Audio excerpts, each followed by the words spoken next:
Hello and welcome back to the Adventure Management Pod. This is the podcast where we explore all sorts of topics that will be helpful for people in the outdoor adventure industries. My name is Pete Tupper. I'm the founder of Imagine, which is a company doing outdoor education around East Asia and Southeast Asia. This week, the topic is OFFSEAS and the magic of outdoor industry conferences. So OFFSEAS is a conference that we're going to hear all about. And using that as an example, we're going to be discussing the power of conferences, why they're so important for our industry and what we can all gain from them. And we're going to hear some nice stories from the most recent OFFSEAS conference that happened a few weeks ago. To help us unpack all of that, we have two very special guests who are both extremely experienced in the outdoor adventure and outdoor education industry. First, we have Martin Foakes. He has a distinguished career both on the school side, so working within schools as the outdoor education director, and also on the provider side,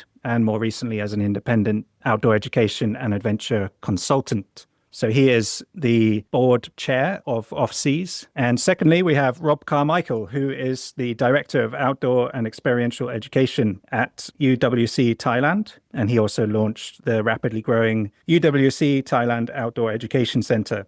He is also serving on the Duke of Edinburgh International Award Advisory Panel and as a member of the OFFSEAS board. So I think we'll start with Martin. Martin, thank you very much for joining. Very welcome. Great. So Martin, if you want to just introduce first, what is OFFSEAS? Why don't we start with that? Okay, very happy to do that. It is the outdoor forum for Southeast Asian schools. And I'm not entirely sure who came up with that acronym, but it's perfect. It reminds us of what we do. It reminds us that it's outdoors. It reminds us that it's a forum and it's fair. It's Southeast Asia, which is where we are, and it's schools. Great. And when did it start? So I came into it in about 2012, 2013. It started very small as a few schools getting together because we knew that there was a group of schools getting together for sport, for theatre, for drama, and that was all going very well. And there was nothing for what we do. There was nothing for the outdoors. And so the idea was to have some way of collaborating, a way of sharing good practice, but also to bring in the providers and almost to, it was quite ambitious. It was to raise the game and set standards. And it was a little bit bumpy in the first couple of years, I think it's fair to say. And so when I came in, it was kind of reestablishing itself. It was growing, probably went from about 3 schools to 5 to 7, but it was definitely a bumpy start. I remember, I think you shared a story of one of the early OFFSEAS events was literally just 20 people sitting around a table. Is that right? So in the early days, that's how it started. Yeah, exactly. Yeah. It was a few of us sitting around a table and we were rotating between schools. So the idea was we'd meet at my school, which at that time was Tanglin Trust. And then the next year it would go to United World College and maybe the next year to Kuala Lumpur or to Bangkok. And so this idea of rotating, but it grew exponentially. Once we'd found our feet and found our purpose, the numbers really doubled. And when you look at where we're at now, it's almost doubled every year, which is great. It brings opportunities and it brings questions too. Great. So fast forward to this year, what does it look like in its current form, OFFSEAS? Well, we're still buzzing. We had the biggest ever. And last year, Rob hosted it in Phuket and we had, I think it was 275 people there. Whenever you set up a conference, you wonder if people are going to turn up, and we're definitely past that stage. But we had about 270. And then how do you follow that? Once we brought it back to Bangkok in April, the numbers went up again. And so it just looked like this incredibly positive and energetic event. And even today, which is 6-7 weeks afterwards, people are still posting, they're still getting in touch. Yeah. People who were there reaching out on LinkedIn. So it's made a massive impact, which just feels great. Great. So the last event was in April 2025, and I was there as well, and it really was amazing. And I think it was 370 people, was it? this year? Yeah, something like that. Yeah, And something like that. It's a deliberate mix because it started as schools, and as I said, that's in the name. But I think a key step was when we brought providers in and moved from having them as an exhibitors fair, which wasn't really integrated. Yeah, I understand why we did it, but it was a little bit uncomfortable. Then we moved to everybody's in this space together. And we deliberately designed it that it's just open for everyone. And that has really worked well with a kind of 50-50 split. The schools have new providers to look at, they can talk to each other, and the providers can talk to new schools as well. So that balance is really crucial. Yeah, I really could feel that balance was just right at the event as well, that there wasn't too many providers, there wasn't too many schools. It was really just right in that way. Great. So, Rob, you got involved with OFFSEAS a few years back, and you are now on the board of OFFSEAS as well. So would you like to just maybe tell us how that journey has been for you, how you have witnessed OFFSEAS growing and developing over the years, and perhaps specifically from the angle of a director of outdoor education in a school? Yeah, thanks very much. Firstly, thanks, Pete, for having us on. It's great for us to be able to share and talk a little bit more about OFFSEAS, let people see what goes on behind the scenes and some of the impact, and maybe hear some of the feedback that we've received as well, which is always awesome. You're right. I got involved with OFFSEAS back in 2022, just before the 23 conference.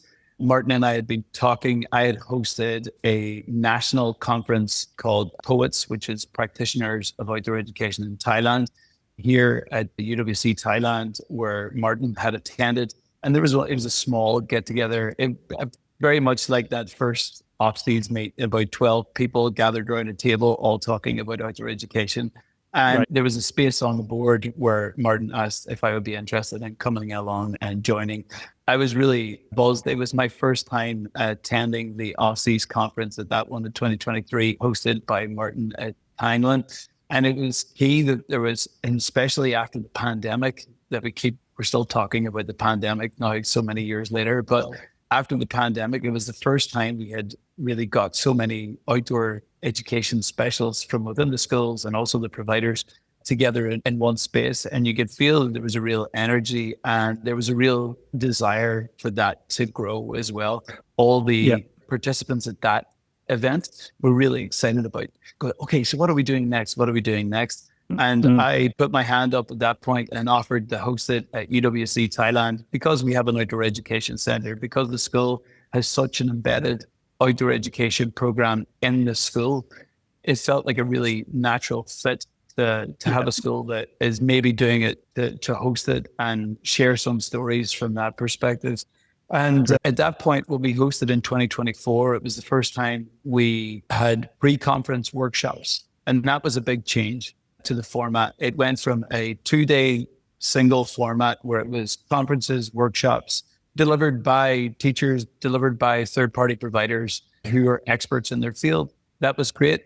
But when we hosted it in 2024, that changed to bringing in, okay, you can do a 1-day risk management workshop before the conference even starts. You can do a 4-day kayaking instructor certification before the conference even starts. And then this year at Bangkok, we increased that even more. There was climbing workshops, there was crisis management workshops, there was first aid workshops. There was so many different variations going on. And there was even a post-conference workshop as well. And the social things in between as well, social evenings. Yeah, it's a whole full program. It's great. And when I was looking at it, considering whether to participate, I looked at all of that and I thought, wow, this is almost a whole week of exciting stuff to do. It's not only the conference, it's like a whole program. And for anyone who's in this industry, we all love getting out there and doing activities. So I think that was a real selling point that I actually joined the swiftwater rescue course before the conference. So it was great to jump in a river and cool off a bit and just get some ropes out and do some real physical outdoor stuff before the conference. So I love that. I love that mix. Yeah. What else is there at the conference? What else happens if you could just describe the format? It has become quite unique. I've been to quite a lot of conferences over the past year where you have the participants in one room and then you have vendors in another. And they're very separate. And during the coffee breaks, the vendors get to sell. and the customers, almost the clients, come in and then they get to purchase stuff, and it's all a bit uncomfortable. In OFFSEAS, it really hasn't been like that. It's really great that everybody's on this same footing. So there's a lot of mingling, and that's deliberate. I think probably more than a lot of other conferences, we make space for that to happen, whether it's socials or this is the time to go and visit the booths and so on. But joining in on the courses together, it's quite unusual to see that. So another key thing, I suppose, is that it's at a school, because we go back to the title, OFFSEAS, it's for Southeast Asian schools. So hosting it at a school keeps us real. And as far as I can remember, we've always tried to get students up on stage to share their experience, because it's easy for us to do our first aid courses and practice our knots, but it's also good to remember why we're there. So that's that was great. That was a really nice moment. So there was 4 students up on stage talking about their experiences of Duke of Edinburgh Award, I think it was, and maybe some other, And it really was good to just be reminded of the end result of everything that we're doing in this industry. Because like you said, we can all talk about it as much as we like, but then to actually hear it from the horse's mouth when they're explaining from their perspective how it helped them transform in different ways and what they gained from the experiences and the ups and downs, the highs and lows, and those stories, I think that was a really powerful moment. So nice feature. Yeah, it is. And I was just about to say, Martin, very highly deliberate. And I'll give Martin some credit. That was his brainchild. Back in 2023 at Tanglin, Martin invited a young student who was just on the verge of graduating, Jack. He invited him to come up and speak. And I can safely say that Jack's address to that whole room was probably one of the most inspirational things of the weekend. And to hear you feedback on this year's, and I can say that so much positive feedback to when we had some of the students from UWC Thailand talking, it really does help people refocus. Because there's so many times, especially as teachers and educators, when you go to the front of the room and you tell the people, okay, we're going on camp, you're telling your students, we're getting ready for camp. And sometimes there can be that collective groan coming from your audience of students. And to see that actually their reflective journey after that when they've gone through these experiences, to go, oh, actually, let's share a story from one of our grade 12s who presented at it last year. He says, the only thing that I remember now about being in grade 7 was the camp that we went on and the memories that we made. And I can remember not wanting to go beforehand, and allowing the educators in the room, the third-party providers as well, to be able to hear you've had a significant impact on these young people's lives is always refreshing and energizing. Yeah. And there was the Women in Leadership panel as well. That was another nice new feature this year, I think. It was. I guess my perspective has changed on that as it evolved. I thought, I know what we need is we need to address the balance, and we need to get more females in leadership up there. And at least one of those people that I invited said, Martin, it's not about the gender. There's so many other labels and barriers that we have to address, and being a female or a woman in leadership, that's possibly the least of them. It's a thing, but they definitely educated me, and I had to just step back and listen to that. But I've had so many positive comments about how that went down, and I know those people well, and they all said, why are you asking me? So humility was part of it. These are incredibly capable people who just were a little bit, well, they weren't shy, but they were reluctant to take the stage in some ways. But once they were there, wow, they really let go. And I could see people leaning in for that. Definitely a highlight for me. Great. And what else was there at the event that we haven't covered yet that was a nice feature? Well, you had the presentation workshops, obviously. So there's a lot of workshops going, a lot of workshops. I think I counted about 12 simultaneous workshops or something at one point.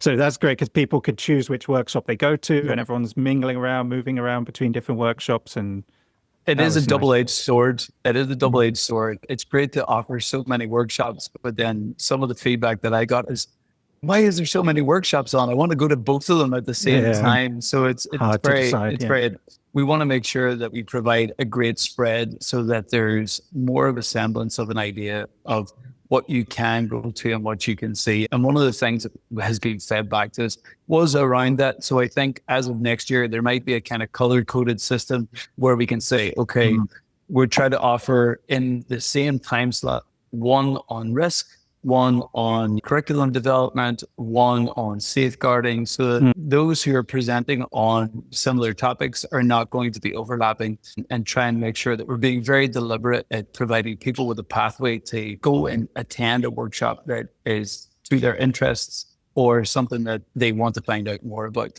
as well. So we have taken that feedback on board.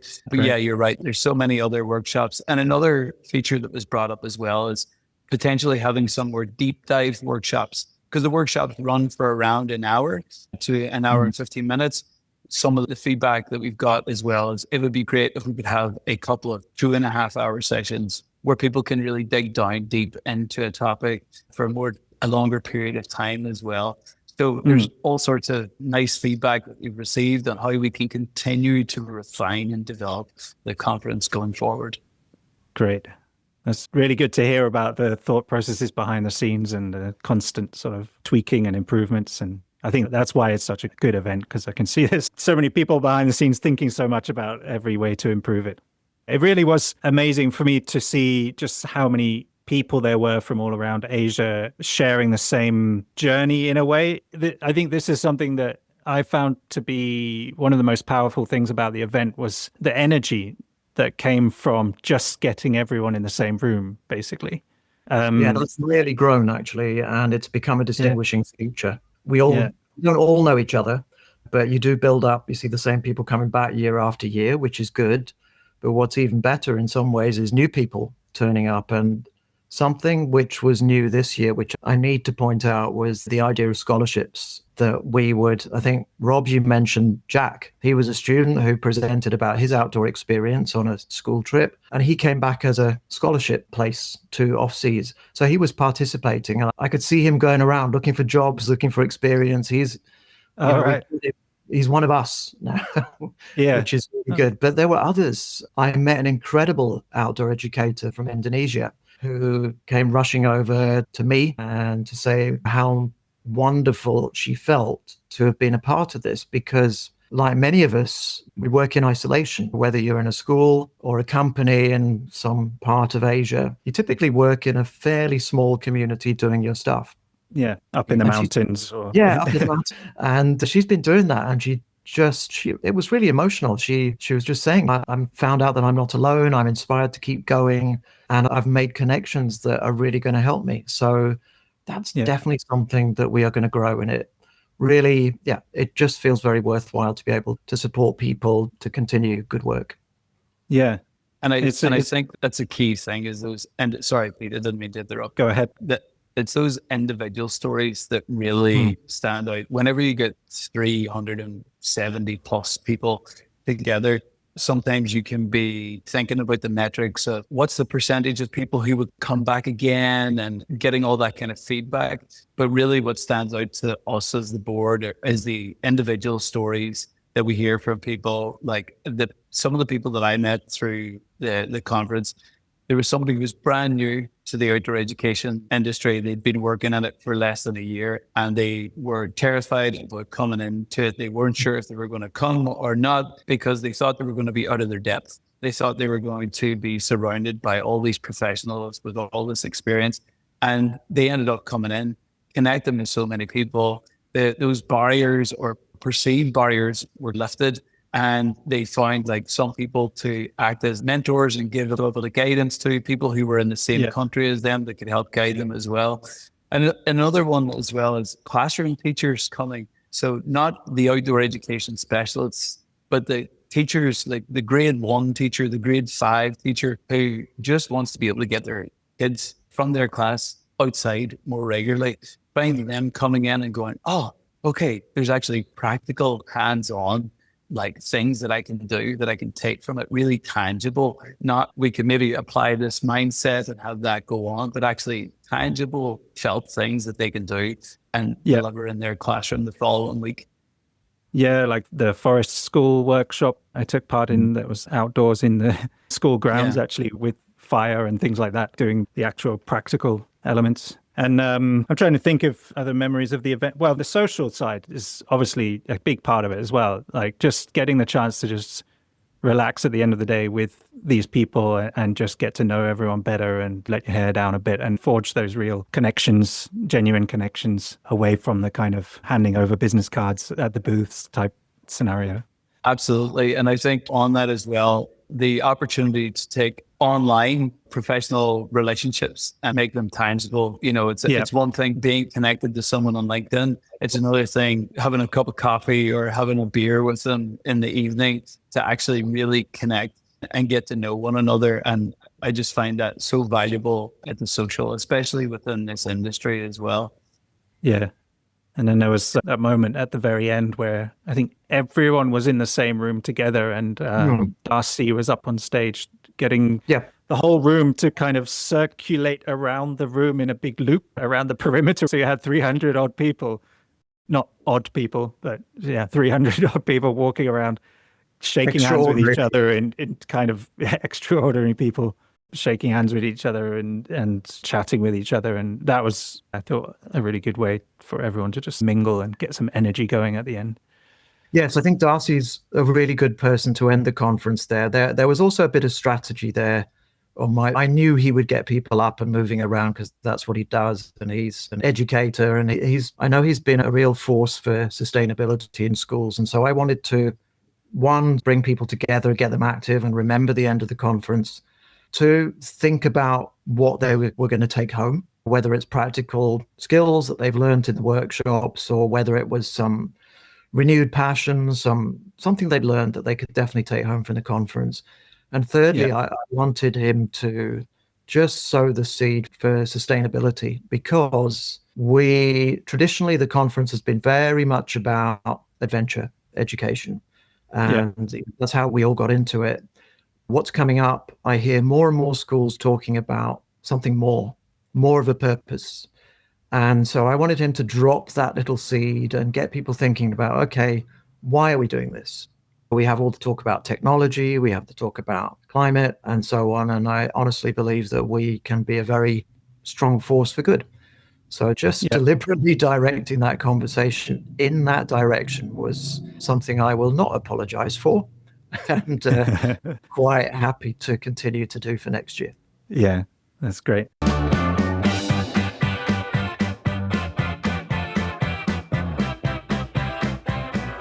Like, there's so many things that stand out to me about benefits of getting so many people together. That idea of, as Martin said, being a community forum, it's also a relatively safe space. That idea of it still being a forum where people can share things that maybe haven't gone to plan as well, or things that have gone wrong. As outdoor educators, we really understand and know the benefit of the incident report and the near miss logs, and being able to share those with others so that entire community can get the information and the knowledge that I've learned from having a mistake happen with me, so they don't make the same mistake.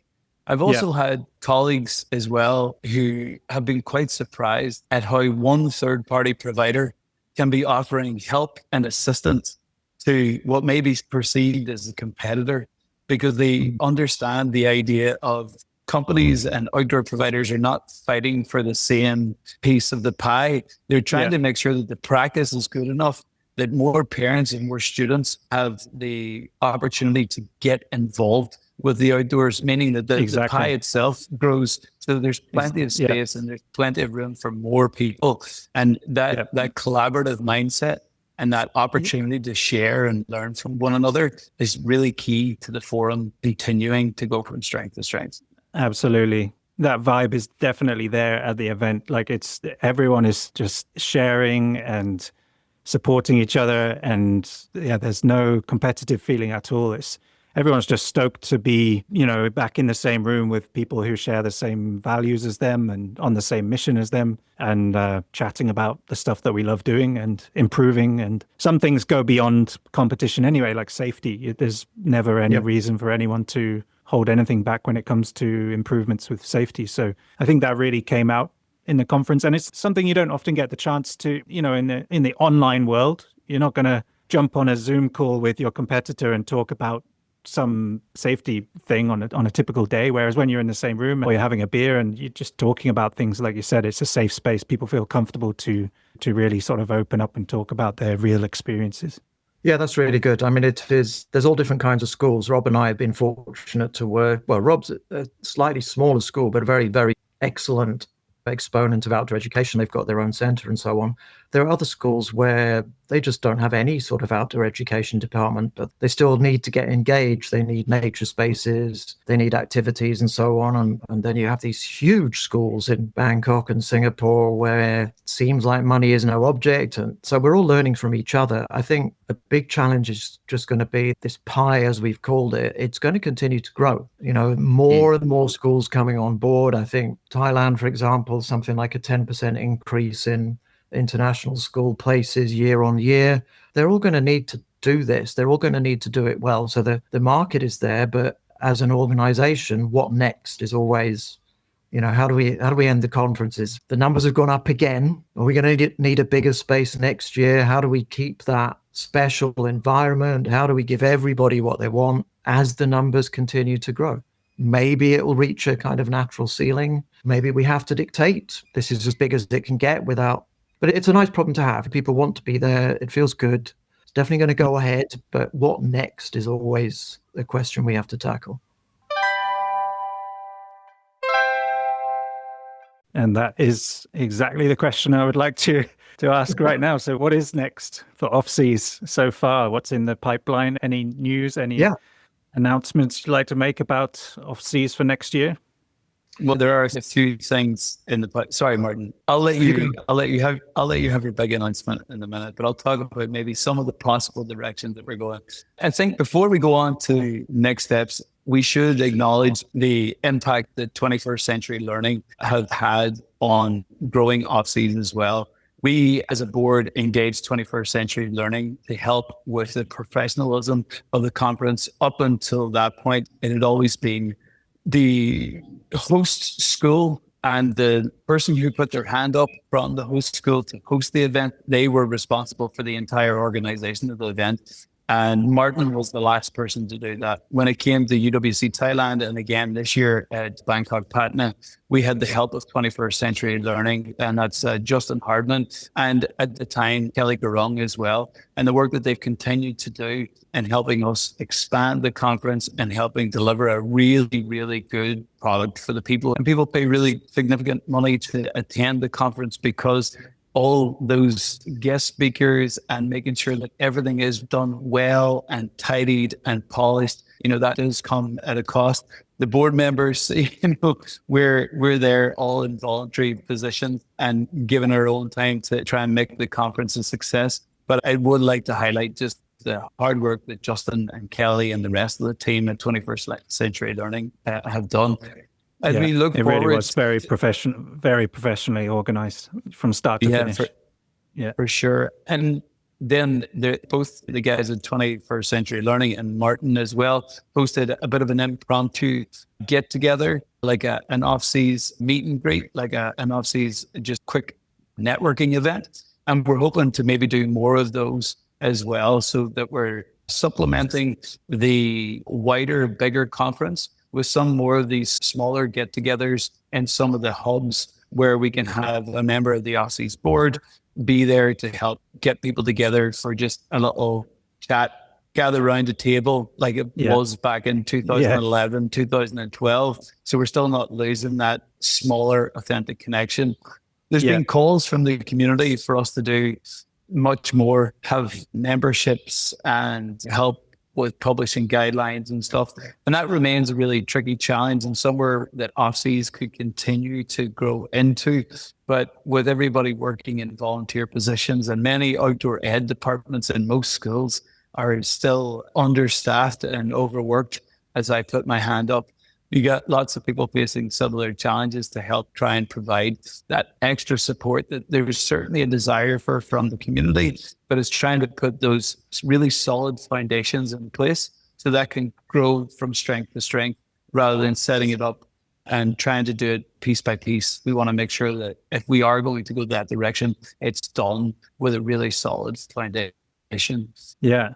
I'll just say that I think the meetups throughout the year are a really good idea, and I think they'll be very popular. I think that was something I heard a lot and felt myself after the conference. I thought, oh, it'd be great to catch up with these people again, the friends that you make at the conference, and just bump into them again at some point in the year rather than waiting until a year later, even if it is, like I say, just 20 people around a table. I think that would be a very nice addition. And I wanted to ask, actually, is there any kind of a forum? Well, it's in the name, actually. It's the Forum for Southeast Asia Schools. Is there a forum as in like a sort of an online hub where members of the OFFSEAS community can generally socialize and share things and, I don't know, share ideas, share files, things like that? Online anyway? Not at present. It is something that again, there is a bit of a desire for it. One of the things that we had looked at adding to the OFFSEAS website is a outdoor specific job board. So it's one of the things that comes up, and it's certainly been discussed. We get people reaching out to myself and Martin all the time from schools saying, hey, my job's up for grabs. Do you know anybody that would be a good fit? And being key identifying people within this region to try and help point people in the right directions.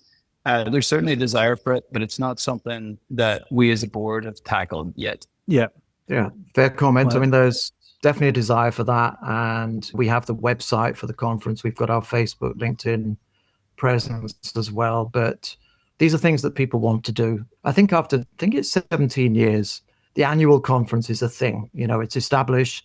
We know roughly where it is. We know how it works. We know what it looks like. But we, as Rob said, we get local branches saying, well, how about coming to Kathmandu? Or how about coming to China? You know, there's a potential there to do smaller, more cozy things for specific regions, which is pretty exciting. And then, what do we do with this network to empower people, to give them more opportunities, to share that expertise? It's fair to say we're cautious about that because you put your name on it. In some ways, you're endorsing it. You're liable for it. Are we saying this is safe? This is high quality? And if so, how do we choose who does that and which bits do we share? So there's stuff that we would like to do, but we're just being a little bit careful about how we do that. And at the same time, we're looking ahead to next year. So I'm certainly very keen to bring it to Malaysia. The original idea was that it rotates from country to country, so everybody gets a look at the whip.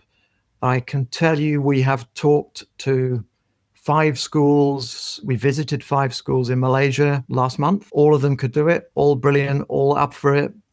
And I'm expecting to be able to tell you which one tomorrow. I thought that was going to be the big announcement. That's okay. But I can definitely say Malaysia. It's Malaysia. It's Kuala Lumpur for sure. Truly Asia. Great. Truly Asia. Kuala Lumpur. Hi, Pete. This is Martin again. Since I last spoke to you, I've got some great news. We have finally settled on our location for OFFSEAS 2026 and some dates. So here you go. It is on the 25th and 26th of April 2026. It will be in Kuala Lumpur. Yippee. Welcome to Malaysia. Delighted about that. We saw 3, might even be 4 fabulous schools in KL, all of which could have done it. But it comes down to location. And so I'm really happy to say Garden School has very kindly stepped up. Huge thanks to the other schools who showed us around, and we look forward to seeing them at OFFSEAS.